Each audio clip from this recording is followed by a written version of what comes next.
Eragon merupakan film yang rilis pada tahun 2016 menceritakan Eragon yang bertemu dengan batu biru yang ternyata telur naga. Setelah naga menetas, Eragon terikat dengan naga tersebut. Semakin besar naga milik Eragon, terjadi hal yang tidak diduga dengan kematian pamannya oleh Razak yang mencari keberadaan mereka.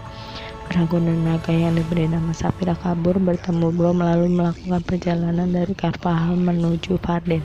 Perjalanan tidak mudah, Eragon bertemu dengan lawan yang lebih kuat. Setelah bergabung dengan Varden, Eragon berlatih sebagai penunggang dengan Saphira di Elismera, dunia para elf.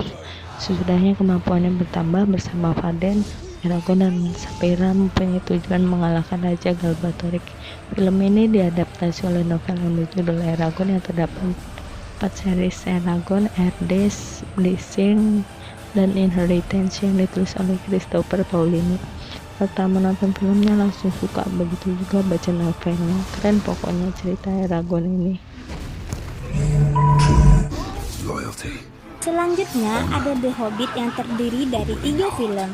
Pertama berjudul The Hobbit: An Unexpected Journey yang merupakan prequel dari film legendaris Lord of the Rings. Berkisah tentang Hobbit yang ditugaskan penyihir untuk menemani para kurcaci dalam sebuah perjalanan melintasi dunia tengah untuk merebut pegunungan sunyi dari seekor naga. Film kedua berjudul The Desolation of Smaug, dan yang terakhir The Battle of the Five Armies. Film The Hobbit diangkat dari sebuah novel yang berjudul The Hobbit, karya dari J.R.R. Tolkien yang terbit pertama pada tanggal 21 September 1937 di Inggris. Nah, bagi kalian yang penyuka genre bacaan petualang, kalian wajib banget baca The Hobbit ini sebelum kalian menonton film dari The Hobbit. Dan kalian bisa membedakan bagaimana perbedaan film yang kalian tonton dan buku yang kalian baca. Kamu lihat Hardo, betul? Betul, Tuan. Hardo menyamar sebagai penulis. Kamu lihat tuh, tapi sudah kamu tangkap. Selanjutnya ada film adaptasi novel yang berjudul Perburuan. Di film ini mengisahkan tentang beberapa saat sebelum kemerdekaan Indonesia dan tentang Hardo, salah satu tentara petah atau pasukan pembela tanah air yang memberontak terhadap Jepang. Temannya mengkhianati Hardo, sehingga Hardo gagal dalam pemberontakan, kemudian kabur dan menyamar menjadi gelandangan.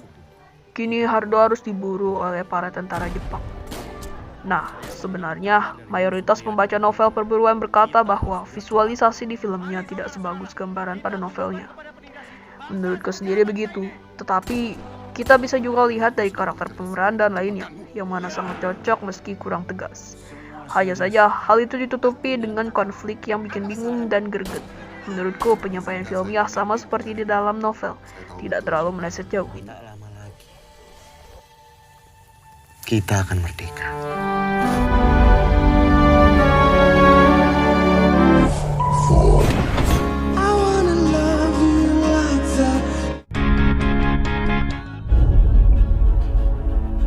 Saya kasih waktu 4 hari, harus selesai. Petualangan dimulai. Novel keempat yang saya rekomendasikan adalah 5 cm. Diterbitkan oleh Grasindo pada tahun 2005 dan dikarang oleh Doni Dirgantoro. Filmnya sendiri rilis pada akhir tahun 2012. Berkisah tentang petualangan 5 sahabat mendaki puncak Jawa. Isi novel dan film hampir sama karena penulis skenarionya Doni Dirgantoro sendiri. Kecuali tambahan romance Riani yang menyukai Zafran, mungkin demi kepentingan film. Film ini mendapatkan banyak penghargaan di Festival Film Bandung serta Piala Citra. Sometimes they have children with humans called half-bloods. Selanjutnya adalah Lightning Thief, novel seri pertama dari Percy Jackson and the Olympians. Karangan Rick Riordan ini diterjemahkan ke dalam bahasa Indonesia dan diterbitkan oleh Naura Books. Bercerita tentang Percy Jackson, seorang demigod, yaitu anak yang terlahir dari hubungan dewa dan manusia, salah satu dari 3 dewa besar, sehingga dia memiliki kekuatan yang besar dan bau untuk kalangan monster yang kuat. Percy dikenal sebagai biang ular hingga berulang kali dikeluarkan dari sekolah. Cerita dimulai ketika Percy yang berusia 12 tahun dituduh mencuri petir milik Zeus. Dia harus mengembalikannya sebelum titik balik musim dingin atau Zeus akan menghukumnya. Cerita dari novelnya sangat seru, sehingga tak heran kisah petualangan penuh aksi yang satu ini diangkat menjadi film di tahun 2010. Banyaknya perbedaan antara versi buku dan filmnya, mulai dari pemeran yang dianggap terlalu dewasa hingga rincian kecil lainnya. Meski demikian, film ini tetap bisa dinikmati